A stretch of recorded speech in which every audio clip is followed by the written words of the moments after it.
What does your perfect circuit look like? Does it contain a majestic Radion, requiring a huge amount of courage to take on without lifting off the throttle? Maybe it's a never-ending dive through the forest, filled to the brim with many different elevation and camber changes. How about some fast-flowing apexes to clip at high speed? Either way, there must be an idea waving around in your mind you would love to sculpt asphalt upon. Well, scrap that idea, throw it off the table, kick it in the bin and grab a fresh piece of paper. It's time to channel your inner toddler by scribbling whatever demonic hell appears, since this is the only explanation for these truly terrible corners. How on earth did they get past the planning stage, you might ask? We don't know either. Whilst you're here, don't forget to subscribe to the Traxion YouTube channel and check out TraxionGG for everything sim racing. In the meantime, let's prepare the pit crew to chuck on a fresh pair of boots as we have a look at 10 of the worst corners in sim racing history. In no particular order, by the way, they are all equally painful.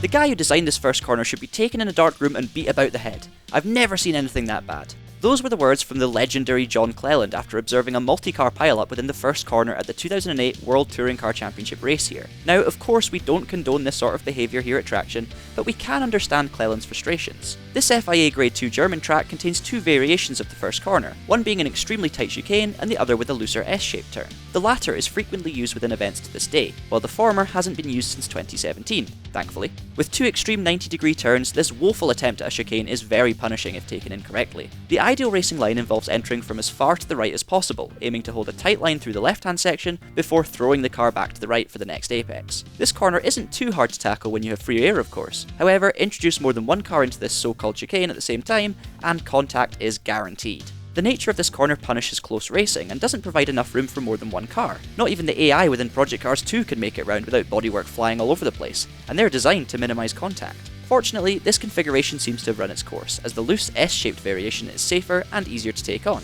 whilst encouraging 2 or even 3 wide battles if you're feeling adventurous. With this updated corner, spectacular racing opportunities are available. Thank goodness for that. This place has been under scrutiny in recent times, with the surface deemed unsafe for MotoGP and destroying many cars during the 2019 Formula 1 race. However, not every corner misses the mark. Turn 1, for example, is a great opening to a race, swooping uphill and leaving enough room for an aircraft carrier to stroll through, and enabling multiple lines for different driving styles. That being said, the track borrows a lot from other circuits, not to mention Herman Tilke's creation ideology, which is plain to see throughout. Turns 3 to 9 are inspired by Suzuka's S-curves and Silverstone's Maggots and Becketts. Whilst you could argue that 3 to 6 are nicely flowing, 7 to 9 is where it can be very difficult to take on. After exiting the double apex turn 6, you're forced to use a compromise line into a tight left turn, then another compromise line into the uphill and off camber turn 8, before the dreaded turn 9, a tight left which leaves a lot of room for error upon exit. Turn 8 in particular leaves you waiting until the perfect moment to put the throttle down, but is interrupted by a horrible braking zone into the sharp turn 9. Oh, and while all of this is going on, the immense amount of bumps throughout this section is enough to rattle your spine out of your back. There aren't any opportunities to go too wide through this section either, which always leads to the ever-hated concertina effect. An honourable mention also goes to turn 13 and 14. This off-camber double right-hander is always a pain to handle. Just as you finally get some traction, you're immediately thrust into a version of Bahrain's turn 10. Kota's layout seems to love these.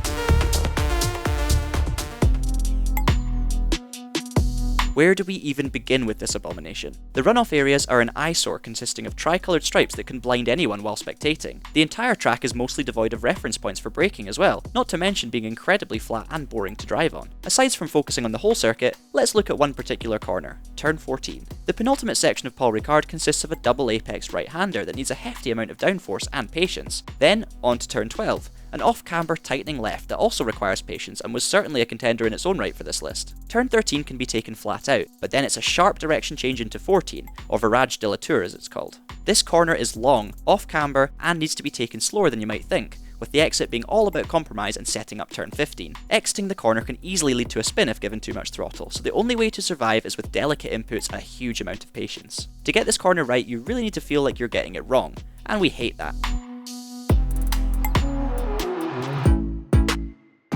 An ever-popular presence on the F1 calendar, Silverstone contains a whole load of fast-flowing corners, straights, and technical turns, complemented by its unique black and white curbing. This track isn't quite perfect, however, as the village section is a pain in the ass to get right. The first hard braking corner on the new Grand Prix layout, Village is a 90+ degree right-hander, which is all too swiftly followed by a tight 180 degree left-hander. The left, aptly named the Loop, requires an exceedingly compromised line upon entry. This corner seems to never end and feels painfully slow as you beg your car to allow you to get back on the power approaching the fast-flowing entry corner. This corner tests your patience beyond belief and inevitably leads to overdriving and many a spin on corner exit. In terms of how this corner performs during a race, well, it's quite poor. The attacking car will either have to dive bomb upon entering Village and compromise their line for the loop, or they will have to sit back, pressure the car in front and use the slipstream to their advantage down the Wellington Straight. However, the loop itself is where things often go wrong. The tight nature of this apex creates a pinch point, and the speed and angle of the corner encourages late, frustrated dive bombs, often resulting in a pathetic T-bone.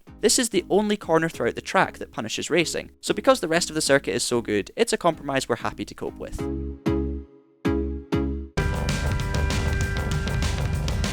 Although Brands Hatch contains a multitude of incredible corners such as the unique and swooping Paddock Hill, the amazing experience comes to a dismal ending, when racing on the Indy layout at least. The final turn at clearaways can ruin all of your hard work after a perfect lap. Whilst the GP layout generally takes our breath away, the Indy layout can often leave drivers feeling a little blue, and this is largely down to that final section. The run up and through clearaways contains multiple elevation changes, and the off-cambered nature doesn't help at all. As you approach the corner, you're tricked by the apex that's hidden behind a dip, and this can catch out even the most experienced drivers. The natural racing line on exit leads to the left side of the track, but doesn't leave room for error as the curbing separating the gravel and the track is tiny. Going too wide entering the turn often leads to contact as the tightness, camber and elevation changes force both parties out wide. Even if you're the chasing car, the start-finish line doesn't leave enough time to slipstream the defending car either, so you're forced to sit behind them upon exiting this corner. Do not discount Brands Hatch altogether though, as the GP layout in particular is one hell of an experience.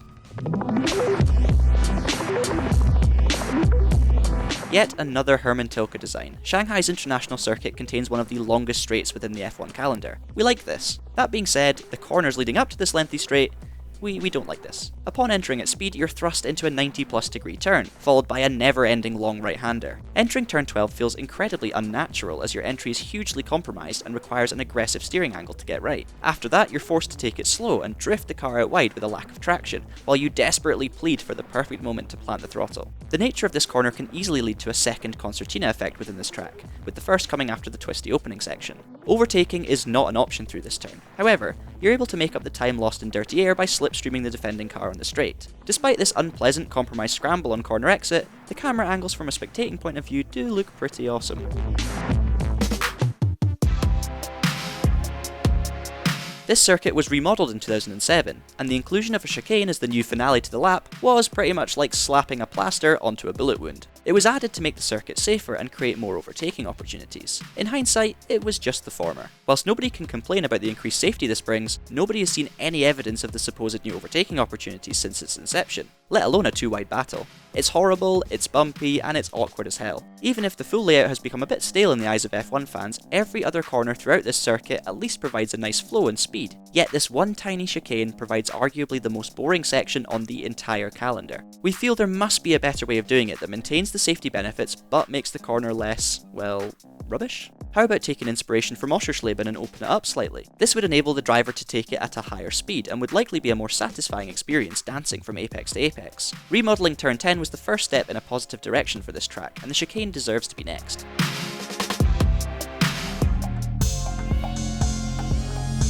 The fastest race within the F1 calendar, Monza has always delivered a spectacle, season after season. Overtaking opportunities are plentiful throughout with a varying array of corners, each containing their own difficulty and speed differences. At Lights Out, however, the first sector is one of the worst you will experience as a driver. On a normal lap, the car is under heavy braking into the first corner, also known as Variante del Rettifilo. This tight chicane features a 90 degree right and 90 degree left, with clumsy sausage curbs to boot. Clipping both apexes is required, and throttle inputs need to be delicate upon exit, as compressing the pedal too early can result in oversteer. Too late, and you will lose time. On the first lap of the race, this is where everything can go wrong. As the field approaches the chicane, everyone needs a whole lot of patience to make it round in one piece. Near the front, it's generally a two-wide battle for the lead, while at the back, it's a traffic jam disaster. Contact is inevitable throughout this section while slowed to a crawl, as you have the option to dive down the inside and hope for a gap, or you can stay on the outside and try to make it round safely. While the start-finish straight allows for crazy 5-wide battles, the chicane is designed otherwise, providing width for only 2 cars to safely make it through. Hilariously, the best way to tackle this traffic jam is to channel your inner Vettel and smash into the foam signs through the runoff area.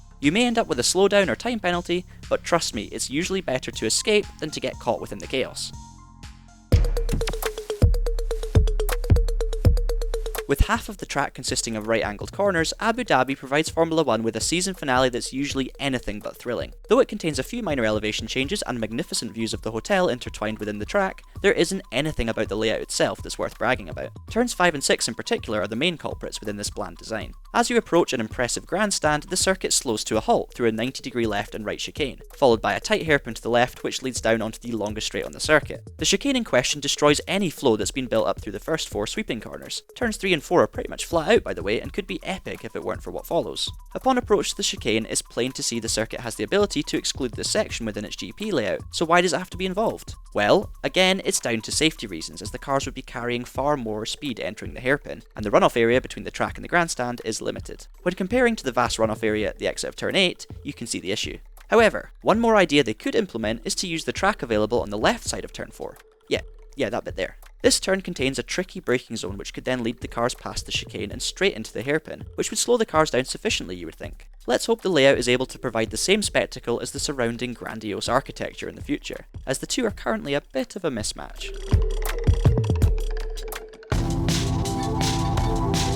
Downhill, off camber, tight, and with walls on both sides that claw away at your claustrophobia. This concoction can be one of the most infuriating and challenging corners on the planet, full stop. There isn't a single centimetre of error margin allowed throughout this corner, and a perfect run through the mountain section can all go to waste thanks to Forest Elbow. The last corner before the Conrod Straight having just squeezed every slither of lap time out of your car whilst dancing on the limit over the mountain, you're greeted by this wet blanket of a section that involves a harsh braking zone, which swoops down a steep incline, a small kink to the right, and then a tight left that you have to suffer through before your well-earned break in the form of the Conrod Straight. It's so easy to lock up, it's so easy to turn in too early or too late, and it's so easy to clip the wall and exit. Trust me, I know about this. It took me about 379 attempts to get it right for our Bathurst track guide. You really need to practice this corner. Aside from Forest Killjoy Elbow, this magnificent circuit is one of the best tracks in the world to experience when on the limits. Every corner is unique, and the challenge involved in taking on one of the toughest tracks in existence is phenomenal. Don't let our argument against Forest Elbow dissuade you from tackling Mount Panorama. Trust us, it is absolutely worth your time.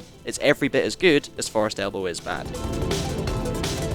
So, there we go. That was our picks for the worst corners in sim racing. If you disagree with our picks, please give us some feedback in the comment section below. Maybe we've missed a corner that deserves to be on the list. We read every comment from you guys and we will be happy to hear whether or not we've got this one right. Don't forget to like the video and subscribe to our YouTube channel. Oh, and also check out TraxionGG for everything racing game related. Thank you for watching, and as always, keep it pinned.